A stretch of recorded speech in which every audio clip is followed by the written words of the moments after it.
Magandang araw po sa inyong lahat. Ako po si Estrella at sumulat ako sa inyo, Papa Dudut, para ibahagi ang kwento ng dalawang pinakaimportanteng tao sa buhay ko.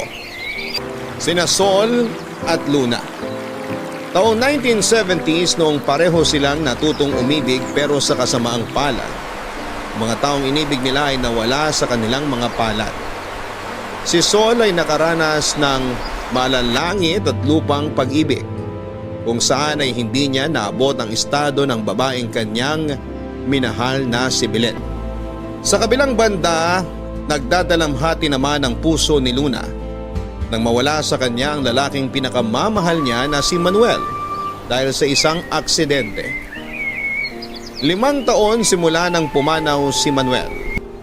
Nanatiling sarado ang puso ni Luna para sa panibagong pag-ibig. Si Manuel ang pinakaunang boyfriend niya, Papa Dudut. At para sa kanya noon ay wala nang makahihigit pa sa pagmamahal na ipinadama nito sa kanya. Kaya naman sa halip na hanapin sa ibang tao ang pag-ibig na nawala ay hinayaan na lamang niya ang puso niya na magluksa. Malaki naman daw po ang naitulong ng oras at panahon para maghilom ang sugat sa puso niya. Nakatulong din na noong mga panahong yon ay nakahanap siya ng panibagong trabaho.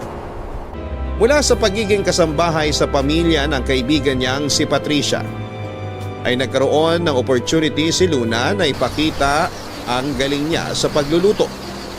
Sa tulong ni Patricia ay nakapagtrabaho sa kusina si Luna noong nagtayo ng sariling restaurant ng isa sa mga kaibigan ng mga magulang nito.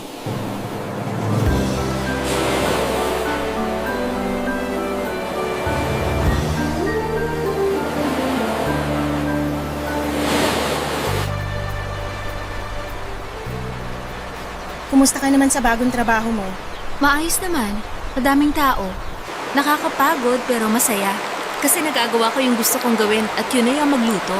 Sabi ko nga, bagay sa'yo yung trabaho yan eh.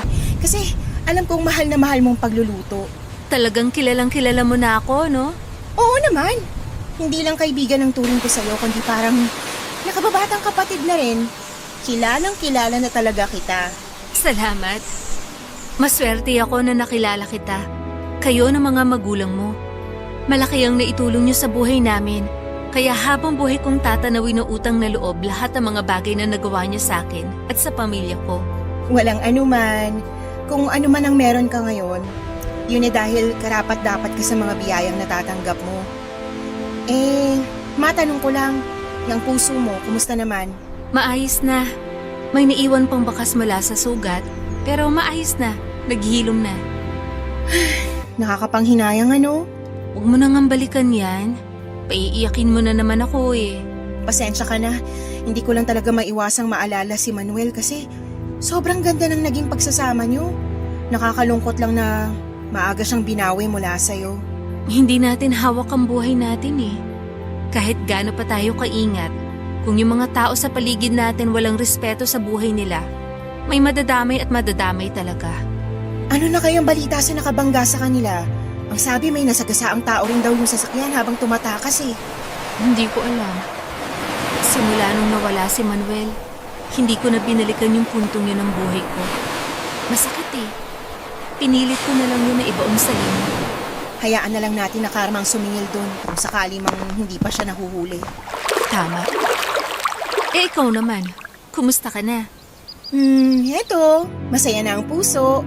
Talaga? Sinagot mo na ba yung manliligaw mo? Oo, makulit eh. Ayaw akong tantanan. Nakakatuwa naman. Sabi ko sa iyo eh, bagay kayong dalawa. Lagi naman ganyan ang sinasabi mo. Lahat na lang ng lalaki bagay sa akin. Totoo naman kasi. Ikaw ba? May kumakatok na ba dyan sa puso mo? Naku, wala. Wala muna akong plano dyan sa pag-ibig na yan. Totoo ba? Bakit parang iba yung narinig ko sa boss mo? Bakit? Ano bang sabi? Ang bali-balita lang naman may nagpapapansin daw sa'yo dito sa trabaho. Totoo ba? Yun ba? Wala yun. Si George lang yun. Lang? Pwede siyang maging asawa mo sa hinaharap tapos nilalang mo lang? Hindi mangyayari yun. Malabong mangyari yun. Bakit naman? Kasi sarado pa tong puso ko. Hindi pa ako tumatanggap ng taong papalit sa pwesto ni Manuel. May punto ka naman pero sana wag mong hayaang nakasara yung puso mo kasi kapag nagtagal, baka makalimutan mo na kung paano magmahal. Hindi ko naman tuluyang isinasara yung posibilidad. Pero sa ngayon, hahayaan ko muna manatili dito sa puso at isip ko yung mga masasayang alaala namin ni Manuel. Kasi natatakot ako na kapag may bagong dumating sa buhay ko, baka tuluyan ko na siya makalimutan. Hindi mo siya makakalimutan. Alam mo kung bakit? Bakit? Kasi nakaukit na si Manuel sa puso mo at hindi na yun mawawala pa.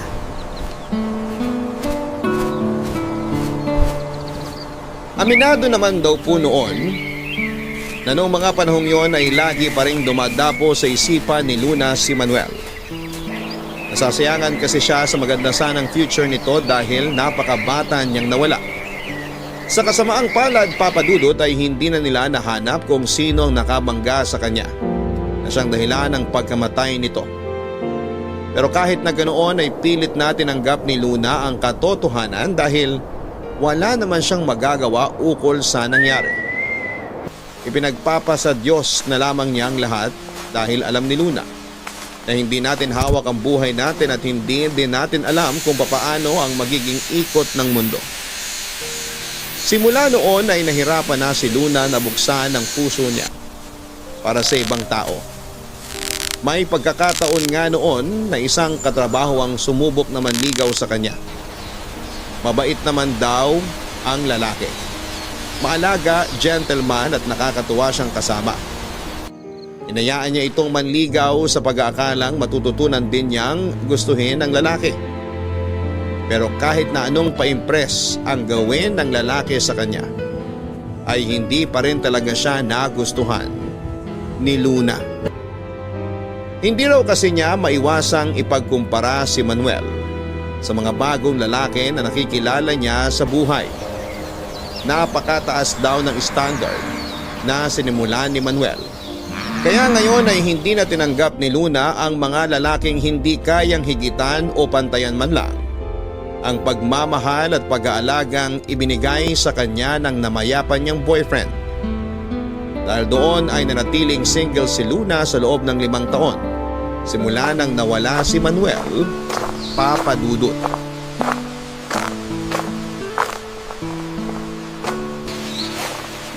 Luna!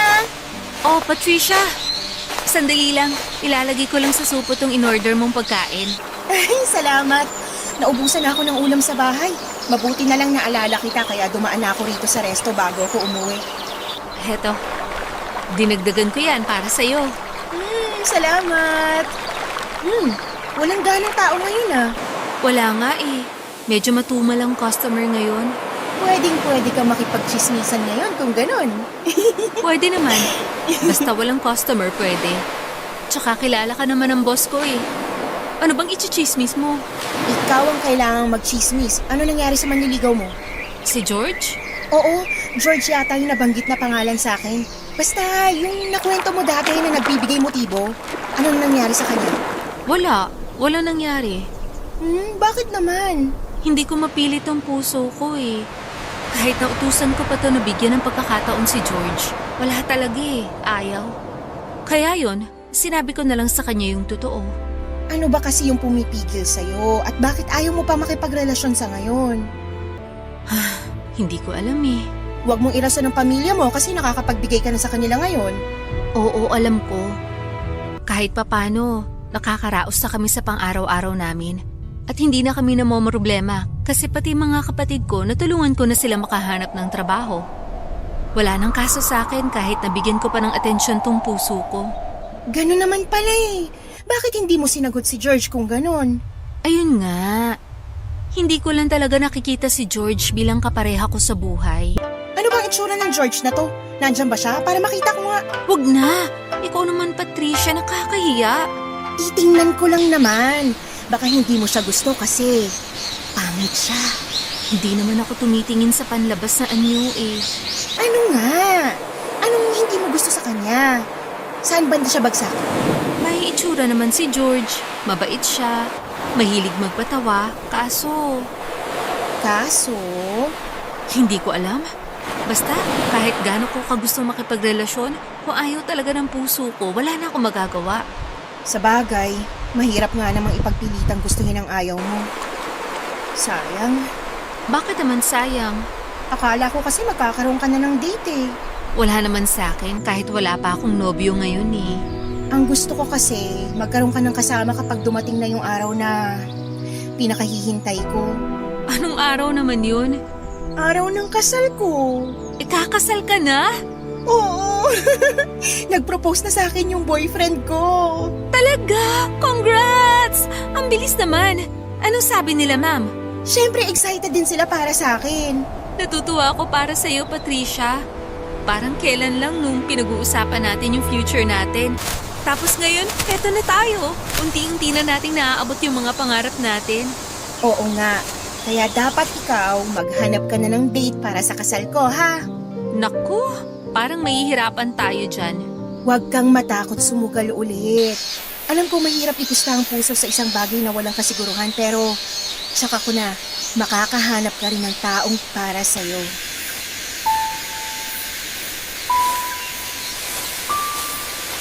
Wala naman daw kaso kahit na mag-isa lamang sa buhay si Luna noon.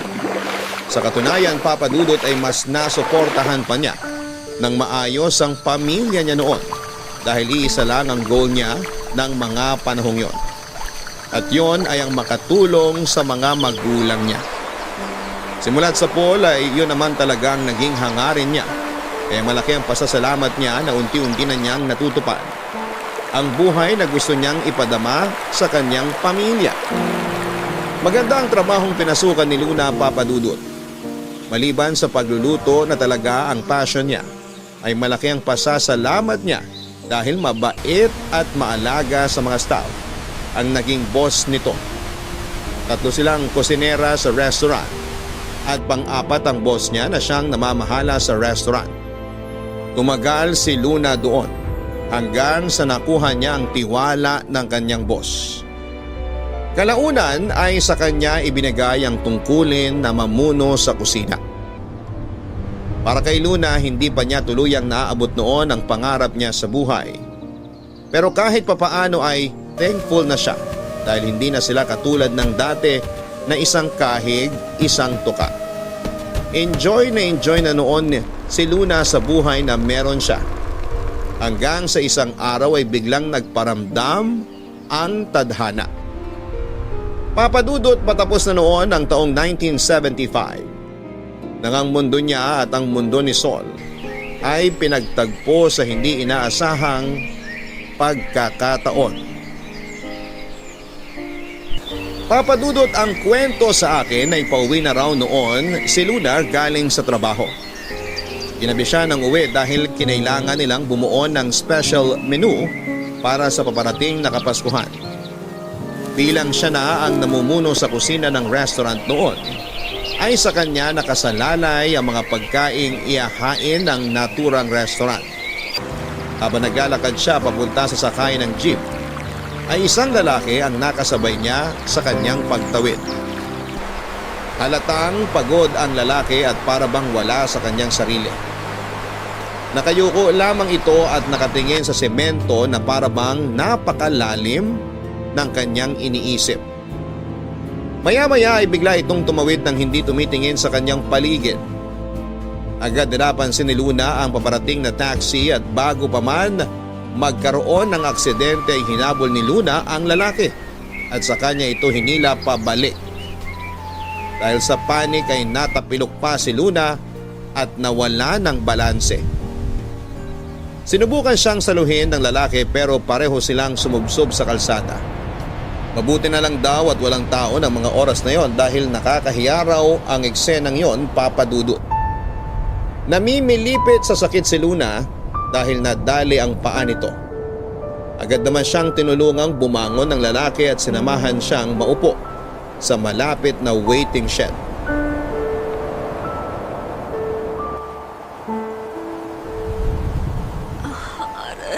Aray ko. Iba ko. Miss, ayos ka lang ba? Miss, Sa tingin mo, mukha ba ako maayos? pasensya ka na. Halika, tulungan kitang bumangon. Doon na muna tayo sa waiting shed. Aray ko. Maupo ka ron. Ikaw kasi, ano bang ginagawa mo? Papatay mo bang ang sarili mo? Pasensya ka na. Hindi ko napansin yung paparating na sasakyan eh. Pasensya. Ako pa tuloy yung napahamak dahil sa'yo. Pasensya na po. Hindi ko naman sinasadya eh. Masakit ba talaga? Hindi masakit. Kita mo, nakangiti pa nga ako. Maupo ka muna rito. Aray, pati balakang ko tumama sa kalsada. Amin na yung paa mo. Hihilutin ko. Huwag na. Kalalo pang lumalayan kapag ginalaw mo. Magaling akong manghilot. Ako ang nagmamasahe sa mga paa ng tatay ko. Ano nangyari sa tatay mo? Ayun, hindi na makalakad. Sira ulo ka, tapos hihilutin mo tong paa ko? Paano kung hindi na rin ako makalakad? Hindi naman dahil sa paghihilot ko kaya hindi na makalakad si tatay. Nabangga kasi siya kaya hindi na siya makalakad. Paminsan-minsan, hinihilot ko siya kahit na wala nang pangramdam yung paa niya. Ano ba nangyari sa kanya? Pauwi na galing trabaho si tatay nung may nakita siyang nagbanggaan sa highway. Uusisain sana niya yung nangyari kaso biglang kumaripas palayo yung isang sasakyan. Ayun, nadamay pati si tatay. Nasagi siya nung patakas ng sasakyan. Banggaan? Iyan ba yung... Yung may namatay? Oo, ang balita ko, engineer daw yung binawian ng buhay. Kakilala ko yung namatay. Talaga?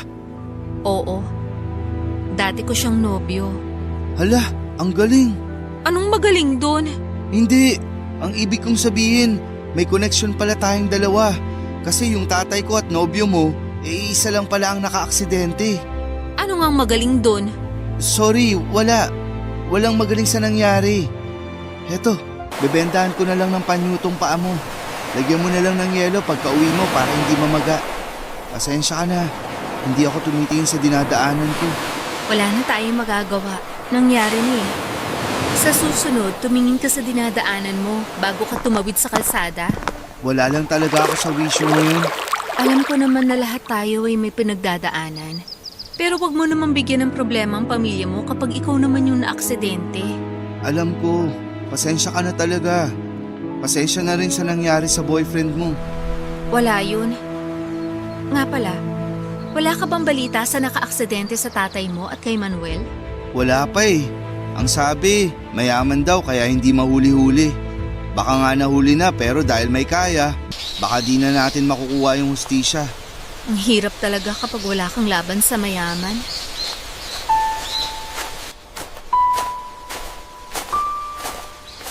Sa sumunod na araw ay kinailangang umabsent ni Luna sa trabaho dahil nahirapan siyang maglakad. Hindi niya kayang mag-commute kaya nagpaalam na muna siya sa boss niya. 2 araw siyang absent noon sa trabaho niya, Papa Dudut. Halos isumpangan niya si Sol. Kung hindi kasi dahil sa kanya ay hindi sana nasayang ang 2 araw na sahod niya. Ganon pa man ay wala na siyang nagawa at hinintay na lamang niyang maghilom ang paa niya bago siya bumalik sa kanyang pagtatrabaho. Papa Dudut, muling nagtagpo ang landas nila Luna at Sol matapos ang ilang araw. Pauwi na ulit galing sa trabaho si Luna noong bigla siyang nilapitan ni Sol para kumustahin. Kwento ni Sol na ilang araw na pala niyang inaabangan si Luna sa may waiting shed kung saan sila nagkakilalang dalawa. Nakukonsensya raw kasi siya sa ginawa niya kaya para mapanatag ang loob ay gusto niyang humingi ulit ng dispensa sa dalaga. Hindi naman nagtanim ng sama ng loob si Luna sa lalaki dahil mabilis din namang nakarecover ang paa niya. Iika-ika man ay nailalakad na niya ito ng maayos kahit papaano. Saglit na nag-usap ang dalawa at sa sumunod na araw ay nagkita ulit sila para naman maibalik ni Luna ang panyong ipinahiram sa kanya ni Sol. Nung hapon na yon ay naisipan ng dalawa na magkita sa isang kainan pagkatapos ng kanilang trabaho.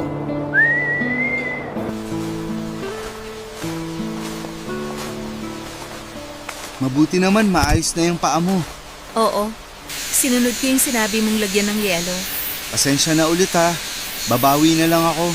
Ako na magbabayad dito sa kinakain natin. Wag na. Hayaan mo na akong bumawi. Ayoko lang kasi na isipin mo na inaabuso kita. Pero sige, kung gusto mong bumawi, hahayaan kitang bumawi. Wala namang pang-aabusong nangyayari. Isipin mo na lang na ito ang kabayaran sa katanghang ginawa ko nung araw na natapilok ka. Sa bagay, 2 araw din kasi akong absent sa trabaho eh. Kaya marapat lang pala na ilibre mo ko ngayon. Ano ba kasing meron nun at parang wala ka sa sarili mo? May problema ako sa puso eh. Ha? Pero ang bata mo pa. Hindi naman literal. Ah, akala ko naman may sakit ka sa puso. Bakit? Ano nangyari? Yung babaeng mahal ko kasi, napunta sa iba. Ganun ba? Bakit mo siya hinayaang mapunta sa iba? Wala eh. Hindi kasi kami bagay para sa isa't isa. At paano mo naman nasabi yan? Mayaman siya, tapos mahirap lang ako.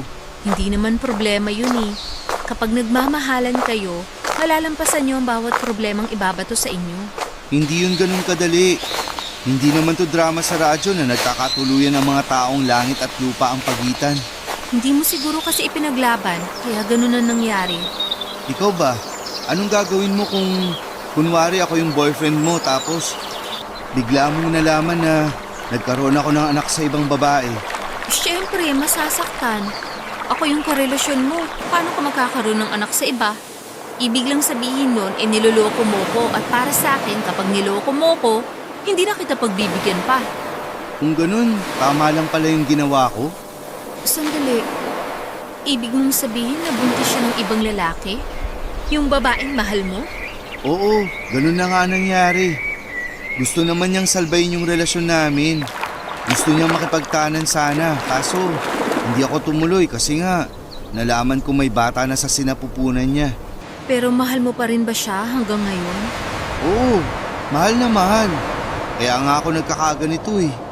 Ang daming katanungan sa isipan ko ngayon. Paano kung tinanggap ko na lang yung bata? Paano kung nagtanan na lang talaga kaming dalawa? Baka sakaling hindi na ako nasasaktan ngayon. Alam mo, maganda yung naging desisyon mo. Bakit mo naman nasabi? Ang bata, nabubuo sa pamamagitan ng 2 tao. Maliban na lang kung pinuwersa yung ex mo na mukhang hindi naman base sa pagkakakwento mo. Ibig sabihin nun, hindi tapat sa'yo yung babae. Hindi rin. Alam ko na mahal ako ni Belen. Pero nagkaroon siya ng anak sa ibang lalaki, tama ba? Tama, pero... Doon pa lang, tama lang ang ginawa mong desisyon. Mahirap ka, oo. Pero kahit na ganun, karapatan mo pa rin magkaroon ng karelasyon na tapat at walang halong panluloko. Maniwala ka sa akin, marami pang babae dyan. Ay, marami nga. Pero iilan lang ang katulad ni Belen. Kung ako sa'yo, kalimutan mo na yung Belen na yan. Ikaw ba? Nakalimutan mo na ba agad yung nobyo mo? Iba naman yung sa amin eh. Nawala sa akin si Manuel hindi dahil nagloko siya, kundi dahil sumakabilang buhay na siya. Pero mahal mo siya. At ganun din ako. Mahal ko si Belen. Sana maintindihan mo yun. Naiintindihan kita. Pasensya na kung masyado akong nanghihimasok. Tama naman yung mga sinabi mo. Masakit nga lang marinig ang katotohanan.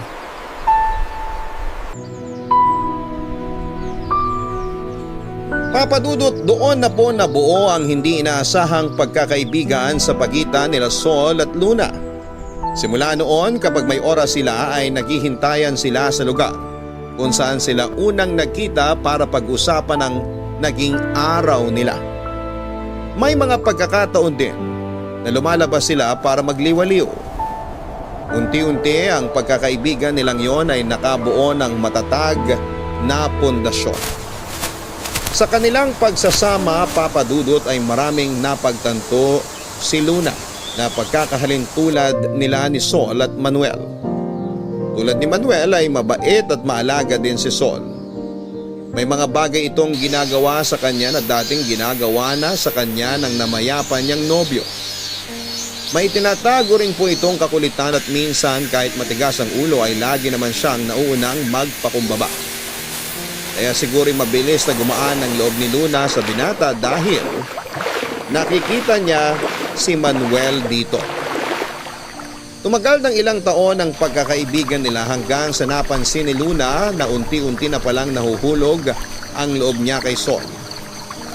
Para kay Luna, si Sol ang bagong araw sa buhay niya.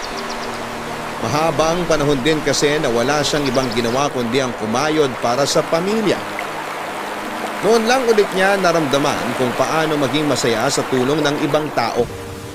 Kaso nga lang ng panahon na yon, ay hindi pa rin nawawala sa puso ni Sol ang babaeng unang nagpatibok sa puso niya. Hanggang noong mga araw na yon ay si Belen pa rin talaga ang nakaukit sa puso niya, Papa Dudut. Alam ni Luna noon na may ibang babae pa rin nilalaman ng puso ni Sol. Ganon pa man ay nanatili pa rin siya bilang kaibigan para sa binata. May punto nga noong sinusubaybayan pa nila si Belen na parang stalker. Nung nakita ni Luna kung ano ang itsura ni Belen ay saka lang niya na-gets kung bakit hirap pa si Sol na pakawalan ang babae sa buhay niya. Sobrang ganda daw kasi ni Belen, Papa Dudut. Parang modelo ang dating, parang anghel. Parang sa kanya na ibinuhos lahat ng kagandahan sa mundo. Kaso nga lang kahit anong gawin ni Sol ay kasal na ito. May anak na si Belen at may sarili ng pamilya. Maganda na ang buhay nito kasama ang asawa niya. Masakit para kay Luna na makitang nasasaktan pa rin noon si Sol tuwing nakikita niyang masaya na si Belen sa sarili nitong buhay. Pero ang mas masakit pa para sa kanya ay nandun naman siya na pwedeng pumuno sa sugatan niyang puso. Kaso nga lang ay hindi ito makita ni Sol dahil bulag pa siya sa pagmamahal nito para kay Belen. Ang ginawa na lang ni Luna ay tinulungan niyang binata na mag-move on. Tinuruan niya si Sol kung papaano gawin at lutuin ang mga paborito niyang pagkain. Nahilig din noon sa pagkatanim si Luna kaya ibinahagi rin niya ang hobby niyang yon sa binata. Ang nakakatuwa, Papa Dudut, kahit na hindi naman daw talaga interesado si Sol sa mga ipinagagawa sa kanya noon ni Luna, ay sinasabayan pa rin niya ito. Kahit papaano ay nakatulong daw naman yon para matanggal sa isipan niya si Belen. Sa mga araw na magkasama sila ay mas lalo pang lumalim ang pagkagusto ni Luna kay Sol. Dahil wala na siyang ibang mapagsabihan tungkol sa nararamdaman niya, ay nilapitan niya ang kaibigan niyang si Patricia para magpatulong sa lumalalang pagkagusto niya para kay Sol. Patricia, may tanong ako sa'yo. Ano yun? Paano kung umiibig ka sa taong may iniibig ng iba? Anong gagawin mo? Hoy, bawal yun! Bawal mang-agaw ng pagmamayari ng iba. Hindi naman siya pagmamayari ng iba. Tsaka wala naman akong aagawin kung sakali. Ang tinatanong ko sa'yo, paano kung nahuhulog na yung loob ko sa isang tao na iba naman ang gusto? Sandali lang. Ito bang katanungan mong to may halong katotohanan o tanong lang ba talaga? Totoong tanong. Minamahal na ulit tong puso ko. Totoo! Congrats! Huwag ka muna magsaya. May problema nga eh. Oo nga pala. Ano ulit yung tanong mo? Ganito kasi. May nakilala akong lalaki. Pangalanan natin yung lalaking yan, ha? Sino siya? Si Sol. Nakilala ko lang siya sa daan habang pauwi ako noon. Itong Sol na to, nagustuhan mo Dahil mabait siya. Marami siyang katangian na halos kapareho ng kay Manuel. Kaso hindi ka niya gusto. Hindi ko alam. Hindi pa naman niya alam na may gusto ako sa kanya eh. Kaya hindi ko rin malalaman kung may gusto siya sa akin ngayon. Basta ang alam ko, yung puso niya ay tumitibok pa rin hanggang ngayon para sa ibang babae. Naku, mahirap yan. May kaagaw ka eh. Pero yung babaeng yun, kasal na sa ibang lalaki. Sandali. Naguguluhan ako. May gusto kang lalaki. Si Sol, tama? Oo. Tapos si Sol naman, may gustong ibang babae? Oo, si Belen. Gusto niya si Belen. Tapos itong si Belen may asawa na. Oo, meron na. Si Frank. Pero mas nauna si Sol na nagmahal kay Belen. Pumangalawa lang si Frank. Pero si Frank ang pinili at hindi si Sol. Si Sol dapat ang pipiliin niya kaso nabuntis siya kay Frank. Kaya wala siyang ibang pagpipilian kundi ikasal kay Frank. Pero, ano nang sitwasyon ngayon? Sino-sino nang magkakasama? Sa ngayon, mag-asawa na sina Belen at Frank. Si Sol, nananatiling sawian ng puso. Tapos ikaw naman, umiibig na kay Sol. Ganun na nga. Ano sa tingin mong dapat kong gawin? Kung wala naman na palang pag-asa si Sol kay Belen, kasi sabi mo nga kasal na siya, may tsansa ka. Paano? Umamin ka sa kanya. Ayoko. Baka mamaya hindi pala niya ako gusto. Baka masira lang yung pagkakaibigan namin. Kung ayaw mong umamin, iparamdam mo na lang sa kanya yung pagmamahal mo. Hindi naman siguro siya manhid para hindi niya mapansin na nagkakagusto ka na sa kanya. Paano ko ipaparamdam? Paano ka ba magmahal? Kung ano yung ginagawa mo para sa mga taong mahal mo, gawin mo sa kanya. Kung wala pa rin mangyari, baka hindi talaga siya para sa'yo. Ganito na lang, imbitahan mo siya sa birthday ko nang makilala ko siya. Akong gagawa ng paraan para mas mapalapit kayo sa isa't isa.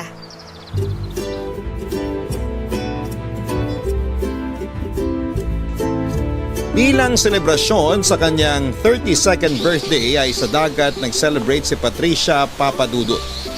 Kasama ang buong pamilya nito pati na rin ang kanyang asawa ay inimbitahan din niya sina Sol at Luna. Naging maayos at masaya naman ang birthday celebration na yon. Sa mga araw na nagkasama sina Sol at Luna, sa dagat ay si Patricia ang gumawa ng paraan para mas mapaglapit pa ang dalawa. Pero ang masayang araw na yon ay agad ding natapos nung isang bagyo ang hindi nila inaasahang dumating sa Pilipinas. Walang kamalay-malay noon sina Luna sa paparating na dilubyo. Bigla na lang daw noong kumulimlim at nagsimulang bumuhos ang ulan. Lumakas ang ulan na sinamahan pa ng nakakatakot na lakas ng hangin. Nung una'y inakala ng lahat ng mabilis lang dadaan ang bagyo. Pero hindi nila inaasahan ang mabilis na pagbaha sa lugar na kanilang tinutuluyan. Pagsapit ng gabi ay abot bewang na ang tubig kaya nagpa-rescue na ang pamilya nila Patricia. Mabilis na lumubog ang tinutuluyan nilang bahay kaya kinailangan nila na umakyat sa bubungan. Isang rescuer naman ang agad na dumating para tulungan sila. Kaso nga lang ay hindi sila nagkasya sa rescue boat. Sa huli ay si Sol na ang nagpasyang magpaiwan dahil ayaw namang umalis ni Luna na hindi kasama si Sol ay sinamahan niya ang binata. Nangako naman ng rescuers na babalik agad sila pagkatapos nilang maihatid sa evacuation sina Patricia Papadudut.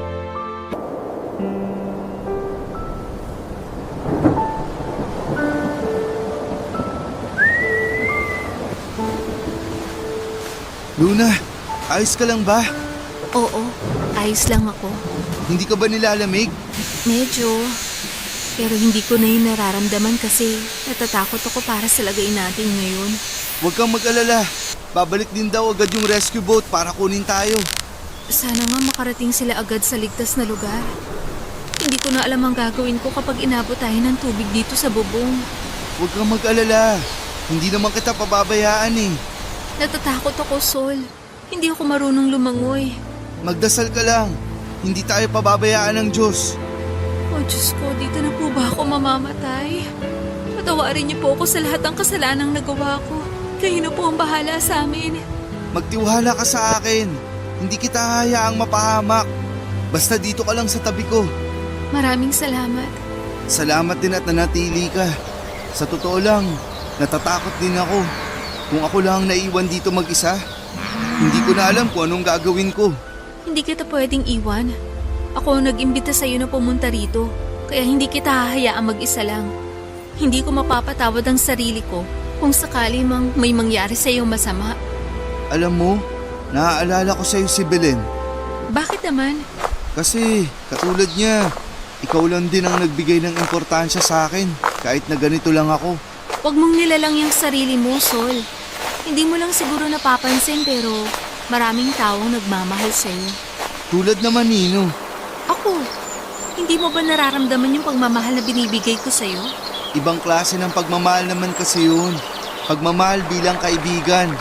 Hindi lang kaibigan. Anong ibig mong sabihin?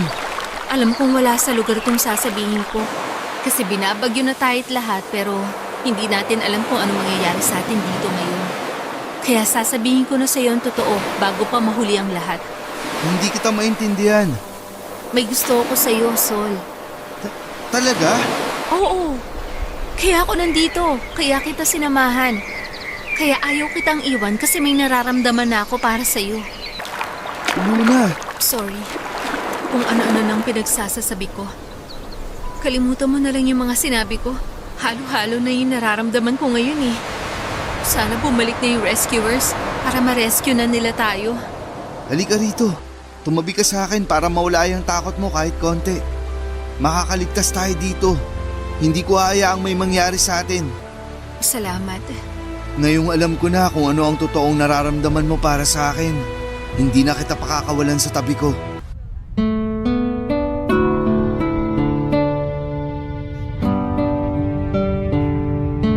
Papadudot hindi na raw po bumalik ang rescue boat noong gabing yon.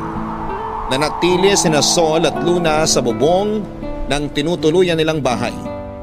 Sa ilalim ng malakas na hangin at ulan.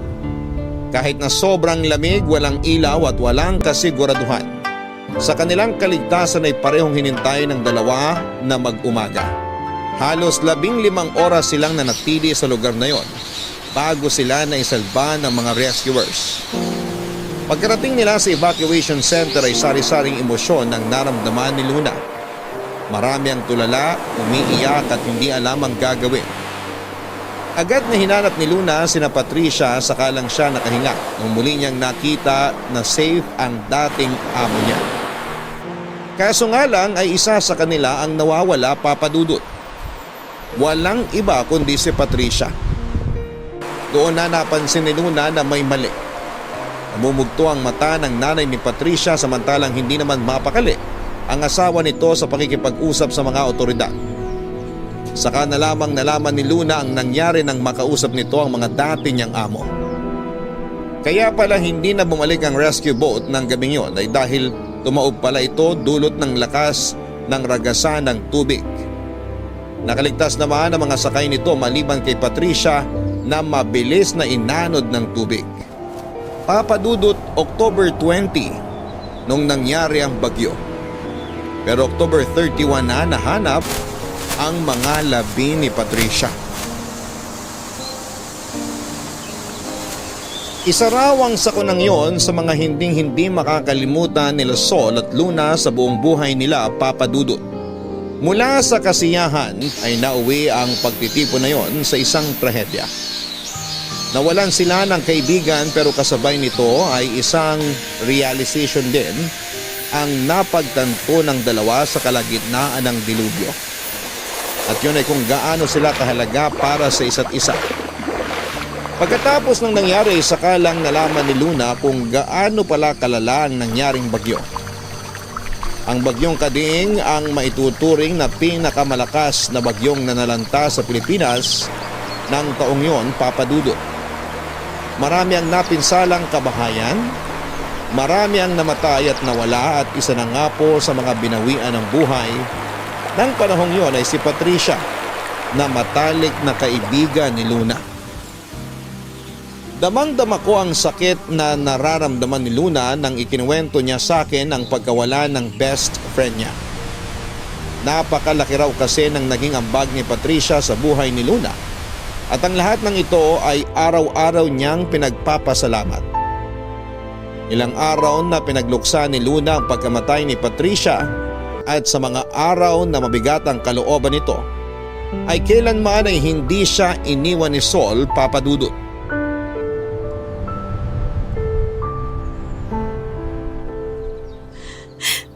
Luna, uminom ka muna ng tubig. Salamat.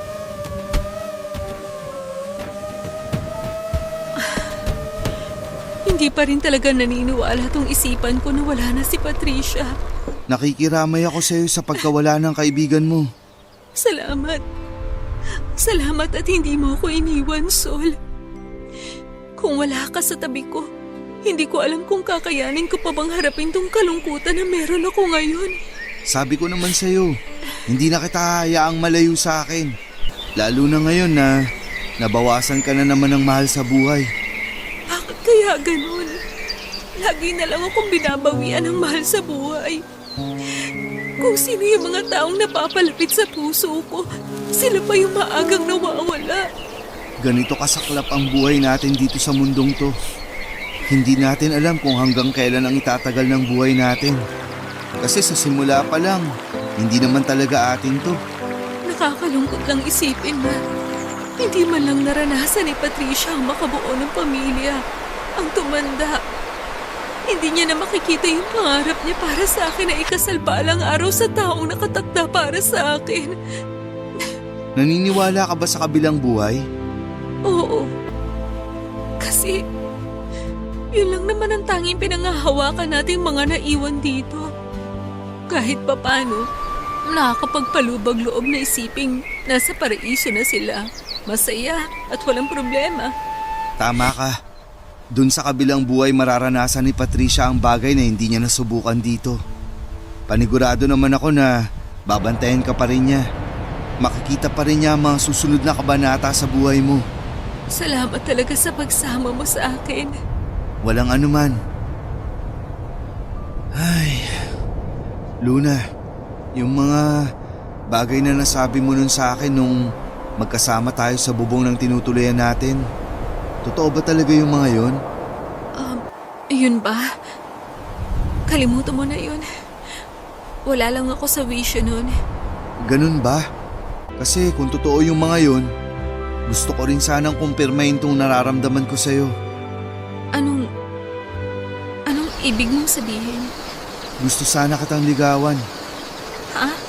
Naisip ko na sinasayang lang natin yung oras natin sa pagtatago ng nararamdaman natin sa isa't isa.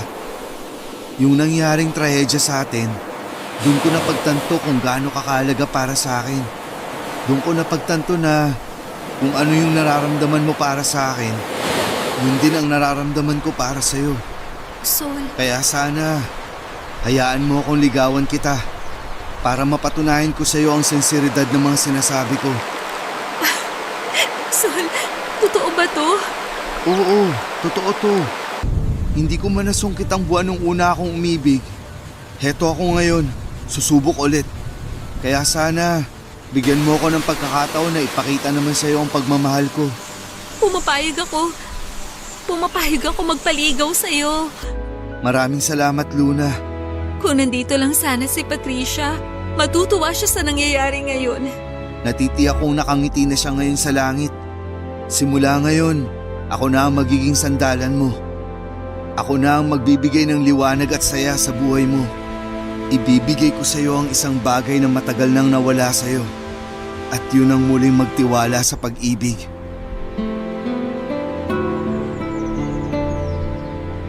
Papadudot ilang buwan ang lumipas simula nang nangyaring trahedya ay nagsimulang ligawan ni Sol si Luna. Noong mga panahong iyon ay limot na niya ang nangyari sa kanila ni Belen. Para bang ang mga sakit na naramdaman niya noon mula sa dalaga ay pinalitan ng tuwa at saya dahil kay Luna. Nakakatuwa nga dahil pareho silang nanggaling sa failed relationship.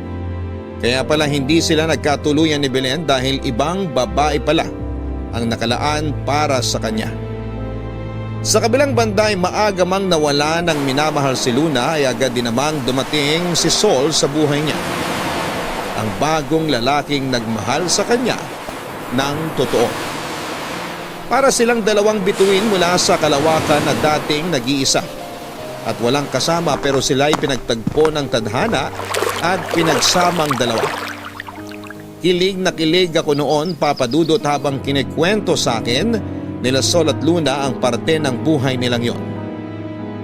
Hindi naglaon ay sinagot din ni Luna si Sol. Si Sol na ang naging bagong kaibigan ni Luna. Siya na ang naging kasangganito sa bawat problema at naging katuwang sa bawat kasiyahang dumarating sa buhay niya. Umabot sila ng 2 taon bilang magkasintahan. Ayon kay Sol, isa daw yon sa parte ng kanyang buhay na hindi niya malilimutan. Dahil ang mga panahong yon ay kung kailan nagkaroon ng bunga ang pagmamahalan nila ni Luna.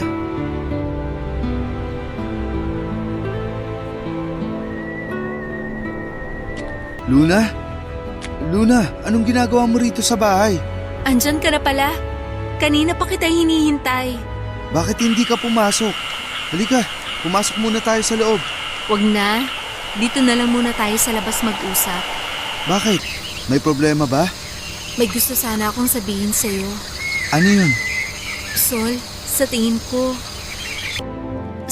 nagdadalang tao ako ngayon. Ha? Paano mo nasabi? Nagpatingin ka ba? Oo, nagpatingin ako sa manghihilot. Ang sabi niya, may sintomas daw ako ng pagbubuntis.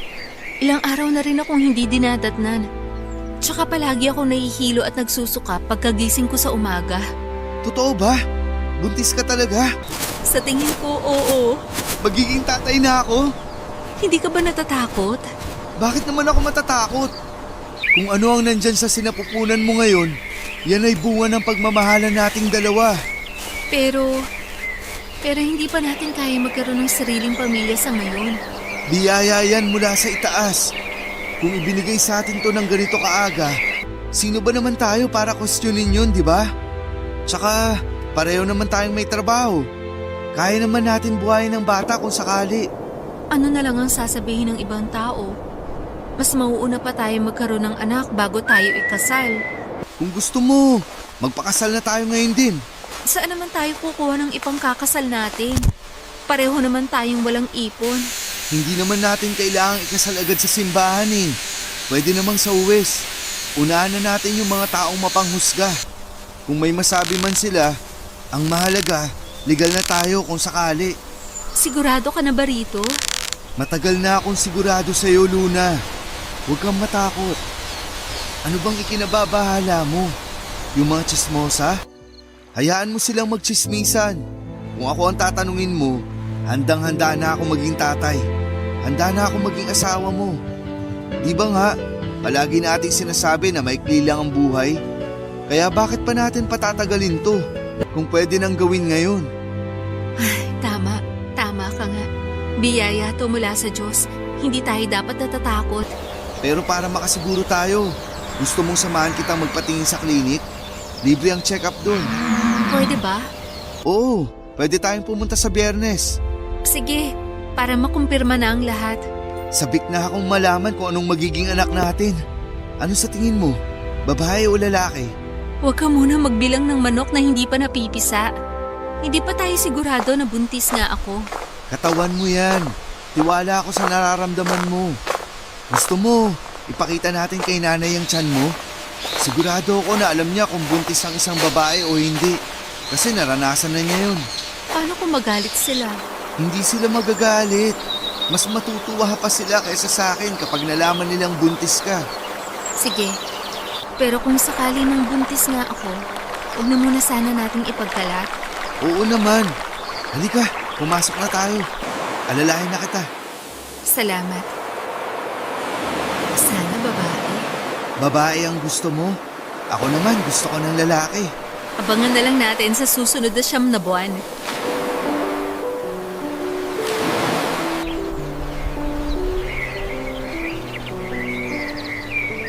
Papadudot na kumpirma na buntis nga si Luna ng mga panahong yon. Bago pa man ipanganak ni Luna ang dinadala niyang bata sa kanyang sinapupunan, ay nag-decide na sila ni Sol na magpakasal na. Wala pa silang sapat na ipon noon kaya sa West na lamang muna sila nag-isang dibdib. Kasama ang kani-kanilang pamilya ay ginawa ng opisyal nila Sol at Luna ang pagsasama nila. Hawak-hawak ang pangakong hindi nila iiwan ng isa't isa sa hirap man o ginhawa hanggang sa sila'y parehong tumanda na. Makalipas ang 9 na buwan ay isinilang ni Luna ang kanyang panganay na anak at pinangalanan niya itong Amanda. Sa mga sumunod na taon ay naging matiwasay naman ang buhay pamilya ng dalawa. Nagpatuloy si Luna sa kanyang trabaho bilang kusinera samantalang naging maayos naman ang trabaho ni Sol sa pinapasukan niya. Nasundan pa si Amanda ng 2 pang kapatid na sina Victor at Benilda. Papadudot, dito na po nagtatapos ang love story nila Sol at Luna. Pero hindi pa po tapos ang kwento ko sa inyo. Sa susunod kong sulat ay makikilala ninyo kung ano nga ba ang papel ko sa buhay nila Sol at Luna at kung kumusta na ba sila ngayon. Hanggang dito na lamang po muna ang sulat ko sa inyo. Maraming salamat at mabuhay po kayo. Ang inyong forever kapuso at kabarangay, Estrella.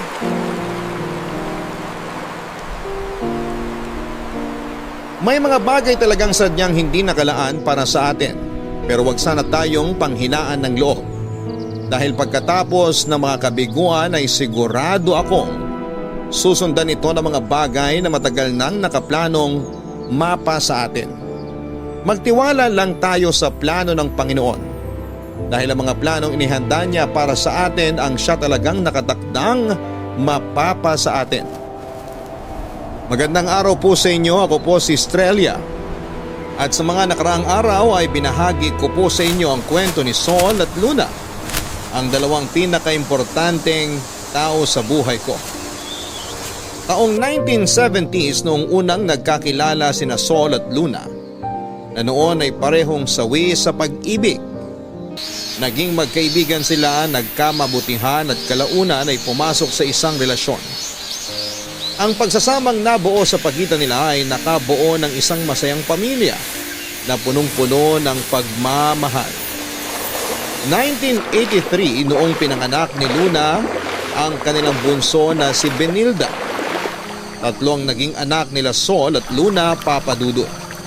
Sina Amanda, Victor at Benilda na kahit papaano ay napalaki nilang mag-asawa sa pamamagitan ng hirap at tiyaga. Kinailangang tumigil noon ni Luna sa trabaho para mabantayan ang kanyang mga anak na noon ay puro bata pa. Si Sol ang kumayod para sa kanilang pamilya ng ilang taon. Kahit naman papaano ay hindi man mayaman ay hindi nagkulang sina Sol at Luna sa pag-aalaga sa kanilang mga anak. Pareho silang lumaki sa hirap kaya naman ayaw daw nilang iparanas sa mga anak nila ang kasalatan sa buhay na pareho nilang pinagdaanan noon. Ipinangako nila sa isa't isa na magpupursige silang dalawa para buhayin at ibigay ang mga pangangailangan ng kanilang pamilya, sa hirap man o sa ginhawa.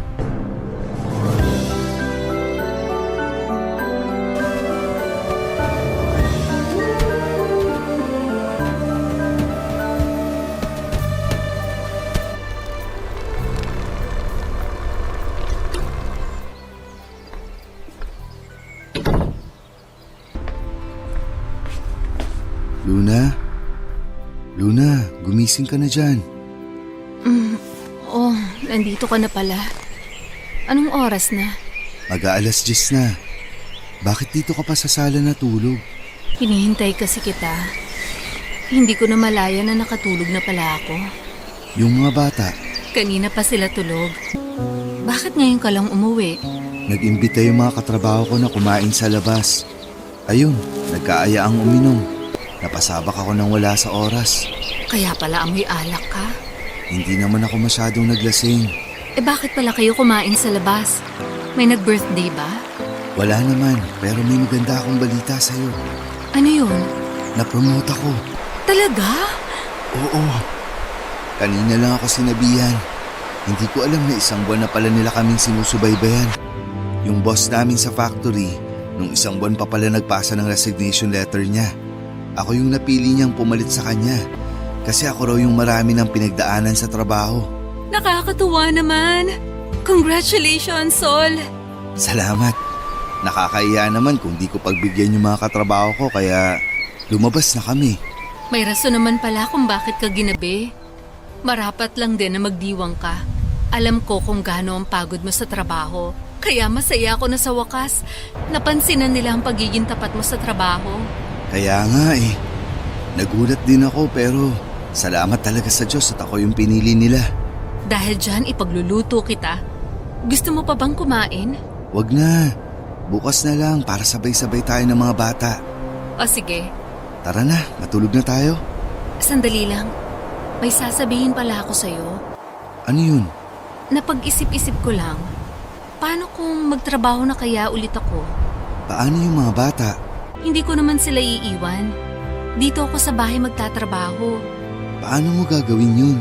Magluluto ako ng mga ulam na pwede nating ibenta sa mga kapitbahay natin. Wala rin naman akong ginagawa rito. Bakit hindi natin subukan? Pwede rin naman. Hindi ka ba mapapagod niyan? Ikaw na nga ang naglilinis dito sa bahay, nag-aalaga sa mga bata. Tapos gusto mo pang magtrabaho? Madali lang naman yung mga gawain dito sa bahay eh. Tsaka mabuti na yung may pinagkakaabalahan ako lalo na't mag-isa lang naman ako rito sa bahay kapag nasa eskwelahan na yung mga bata. O sige, maganda nga yan. Maglalabas ako ng puhunan natin para dyan. Kahit 3 o 4 na putahe lang bilang panimula. Sigurado ako bebenta yan. Masarap ka pa namang magluto. Sana nga. Para kahit papano, may pandagdag tayo ng gastusin dito sa bahay. Para na rin makapag-ipon tayo para sa mga bata.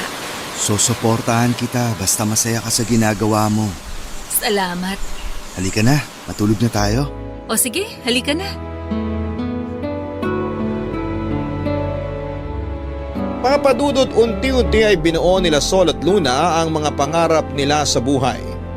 Mula sa 3 putahe ng ulam ay dahan-dahang lumago ang negosyong yon ni Luna. Nagustuhan ng mga kapitbahay nila ang mga lutong bahay nito. Mabilis na kumalat kung gaano kasarap ang niluluto ni Luna. Kaya naman maging mga katabing barangay nila noon ay nagpupunta pa sa kanila para bumili ng ulam. Sa mabilis na pag-usbong ng kanyang negosyo ay isang maliit na karinderya ang naipatayo ni Luna. Noong mga panahong yon ay nasa grade school na ang mga anak nila Sol at kahit papaano ay masaya si Luna na sabay niyang napupunan ang mga pangangailangan ng kanyang mga anak at natutulungan ang kanyang asawa sa pagkayod para sa kanilang pamilya. Mabilis na dumaan ang 10 taon. Naging tahimik at matiwasay naman ang buhay nila Sol at Luna.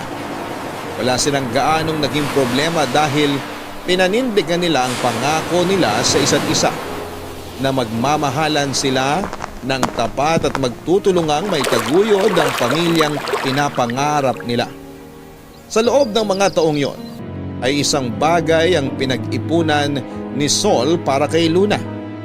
Bilang asawa ay nais ni Sol nabigyan si Luna ng maayos na kasal. Kaya naman kahit natagalan ay sinikap niya itong tuparin sa mismong ika-10 anibersaryo nilang bilang mag-asawa.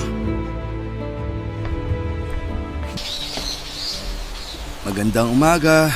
Gising ka na pala. Magandang umaga rin. Halika na, kumain ka na. Kumusta tulog mo? Maayos naman. Napasarap nga eh. Tingnan mo, tinanghali tuloy ako ng gising. Di bale, wala ka namang pasok sa trabaho ngayon eh. Pumasok na ba yung mga bata? Oo, sinundo na sila ni Mang Cardo kanina pa. Halika na, sabayan mo na akong kumain dito. Gusto mo ng kape? Ipagtitimpla kita. Ako na. Kumusta na pala? Nakahanap ka na ba ng gagawa sa ipaparenovate mo sa pwesto? Oo, may nakausap na ako. Sasamahan ko sila mamaya sa pwesto para i-check yung kusina. Tapos ipapaayos ko na rin yung harap ng karinderya. Pwede rin kasi maglagay ng lamesa doon para may makainan yung ibang customer. Mukhang dumadami na talaga ang mga suki mo ah. Madami na talaga. Kaya nga mukhang kailangan ko na rin ng kasama doon eh. Maghanap ka ng kasama mo.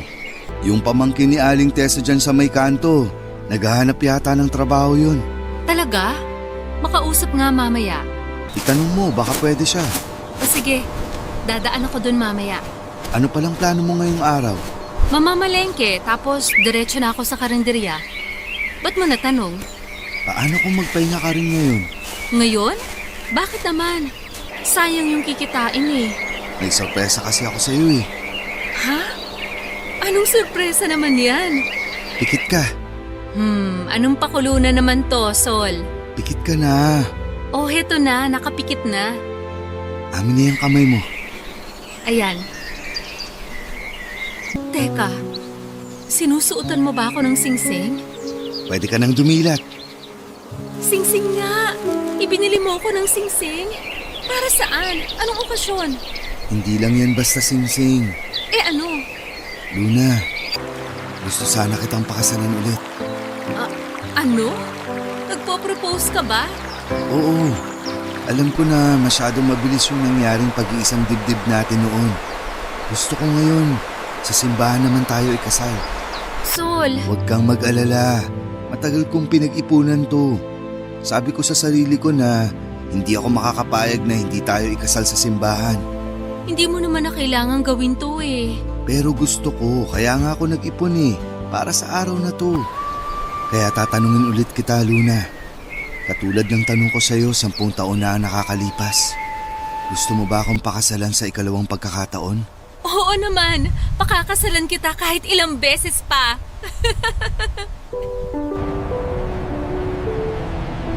Kung ano ang kilig na naramdaman ni Luna noong sinagot niya si Sol noong mga bata pa lamang sila, ay ganoon pa rin daw ang kilig na naramdaman ni Luna noong hiningi ni Sol ang mga kamay nito para magpakasal sa ikalawang pagkakataon.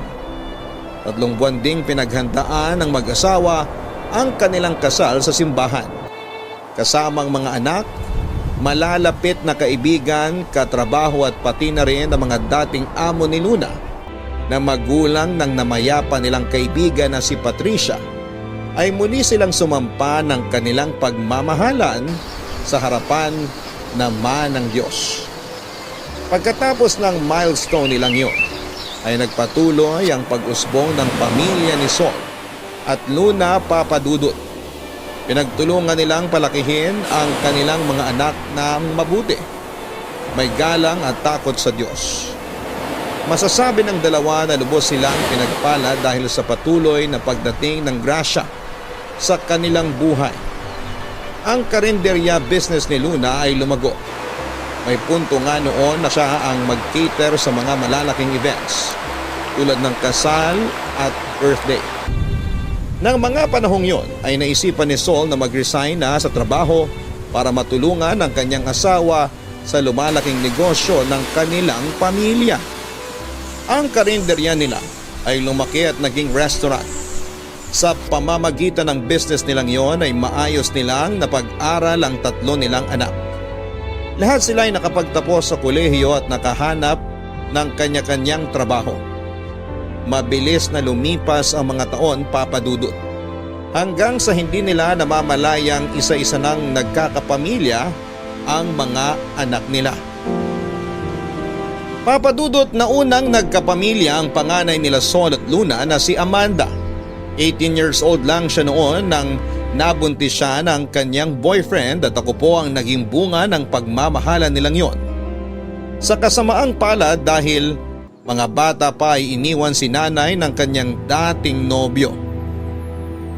5 taon nang lumipas ay nakahanap naman siya ng panibagong lalaki na nagmahal sa kanya.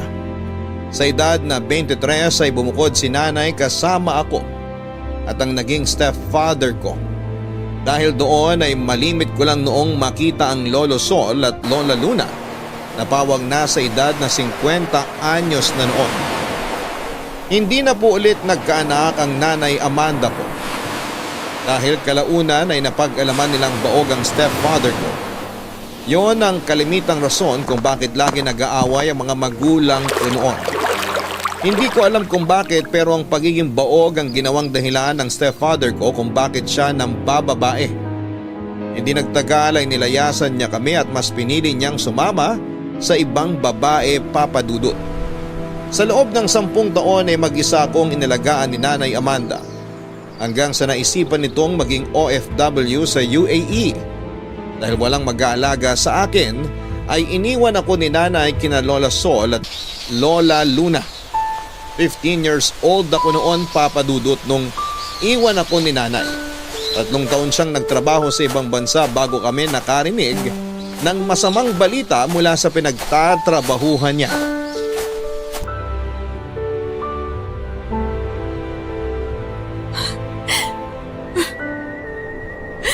Sol, nakausap mo na ba yung employer ni Amanda? Oo, kakatawag lang nila sa akin. Anong sabi? Kailan makakauwi ang anak ko? Inaayos na raw nila yung mga papeles. Iuwi nila ang mga labi ni Amanda agad-agad kapag na-approve na nila ang lahat. Ay, Diyos ko! Ang anak ko! Ano ba kasi nangyari sa kanya? Ang kwento ng employer niya, nadulas daw siya sa hagdan habang naglilinis. Maayos naman daw siyang bumangon. Hindi naman nabagok o kung ano. Tapos, pagkalipas ng ilang minuto, bigla na lang siyang nawala ng malay.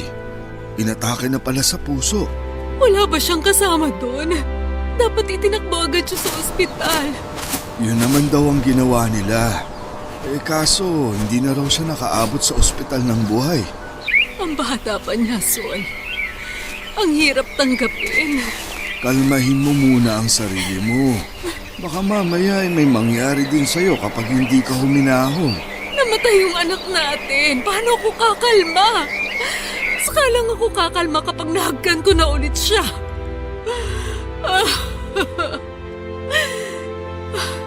Kailanman, hindi ko inakala na mas mauuna pa ang anak ko kaysa sa akin.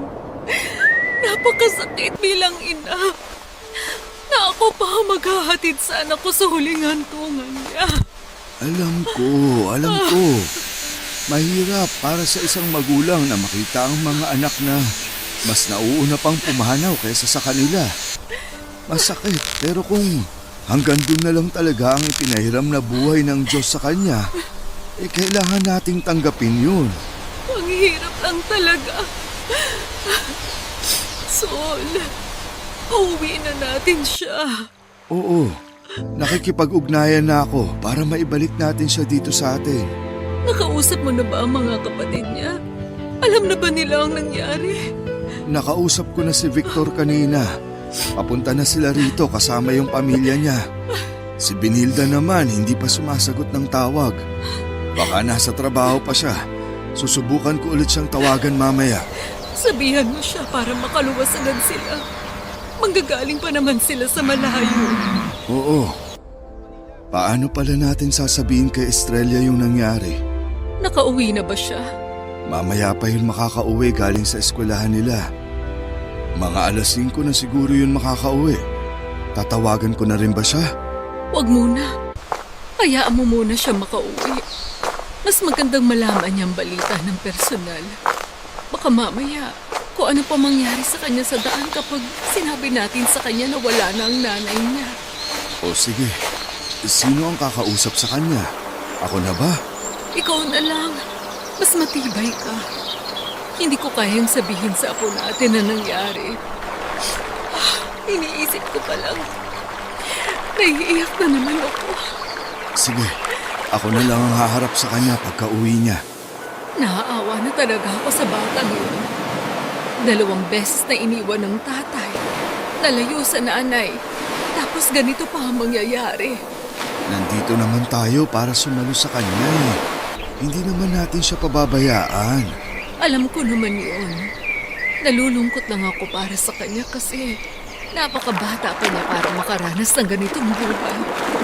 Napakabait niyang bata para dumaan sa ganitong klase ng pasakit.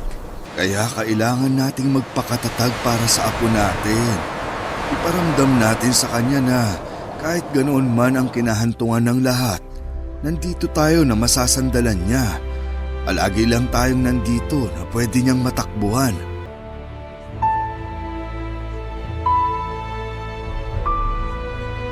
Kakauwi ko lang galing sa eskwelahan noon, Papa Dudut. Pagod at stress ako noon sa mga requirements ko noong sinalubong ako ni Lolo Sol mula sa labas ng bahay. Inaya niya akong umupo sa tapat habang pinagmamasda naming pareho ang kulay orange na kalangitan. Hindi ko alam kung bakit pero noong mga oras na yon ay nararamdaman ko kaagad ang lungkot sa boses nito. Pinag-usapan namin ang kalagayan ni nanay sa ibang bansa at kung ano ang nangyari sa kanya. Ipinalam niya sa akin na wala na ang nanay ko at para kong sinaksak sa puso noong marinig ko ang mga nangyari, Papa Dudut. Natagalan bago na iuwi ang mga labi ng nanay ko. Pagka-uwi niya sa Pinas ay pinaglamayan namin siya ng 1 linggo bago inilibing. Teenager pa lamang ako noon, Papa Dudut, pero Pareho na akong nawala ng magulang. May tatay ako na noon ay may sarili ng pamilya at nanay na binawian ng buhay dahil sa pagkayod sa ibang bansa. Simula noon ay sina Lolo Sol at Lola Luna na ang tumayong nanay at tatay ko.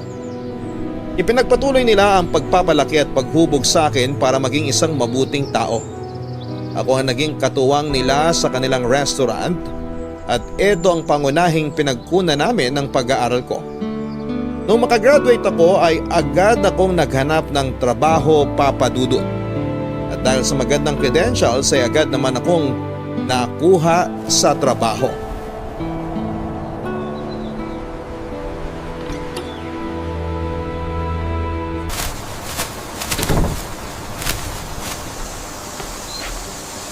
Nandito na po ako. Oh, Apo, kumusta ang lakad mo? Mano po, Lola? Maayos naman po. May good news po ako sa inyo. Ano yung good news na yan? Nasaan po si Lolo? Nasa likod. Kinukumpunin niya yung lababo. Teka, tatawagin ko. Sol! Sol, halika rito! May balita raw sa atin si Estrella. Ano ka mo? Tinatawag mo ba ako?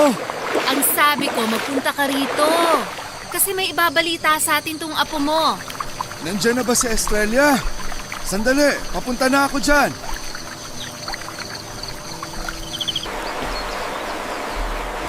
Oh, Estrella, ano yung balitang sinasabi nitong lola mo? Ang good news ko po sa inyo, nakakuha na po ako ng trabaho. Talaga? Congratulations kung ganon. Sabi ko naman sa'yo, papasakay. Oo nga po, tama po kayo, Lo. Wala ka kasing bilib sa sarili mo. Nung simula pa lang, alam ko na nakukunin ka agad nila. The best ka kaya? Sus, ikaw nga tong kinakabahan para sa apo mo eh. Hindi ah. Basta apo, lagi mo tong isipin. Proud na proud kami sa'yo. Tama ang sinabi ng lolo mo. Kami ang numero 1 tagahanga mo.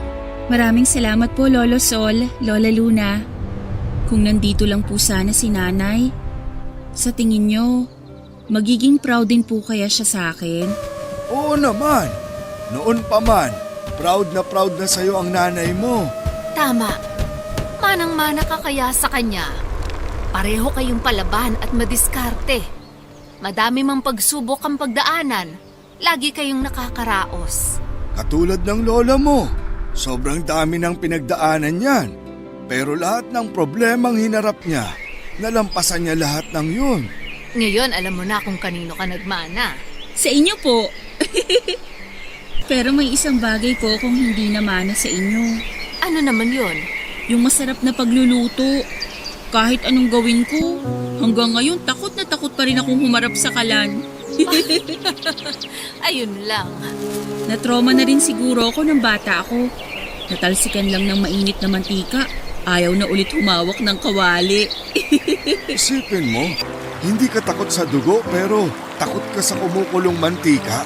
Oo nga po eh. Nga po pala, may inuwi akong merienda natin. Hulaan niyo po kung ano. Ano yan? Pansit! Amoy na amoy ko eh. Opo, pansit bihon po.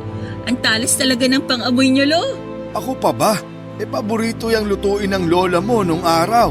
Dapat nagsabi ka na lang para ipinagluto kita ng pansit. Hindi ko na po kayo masusurpresa kapag sinabi ko sa inyo. Kung sa bagay nga naman. Ihahanda ko lang po to para makakain na tayo. Diyan lang po kayo ha. O siya, sige. Tikman nga natin yan kung mas masarap kaysa sa pansit ng lola mo. Aba syempre, mas masarap yung sa akin.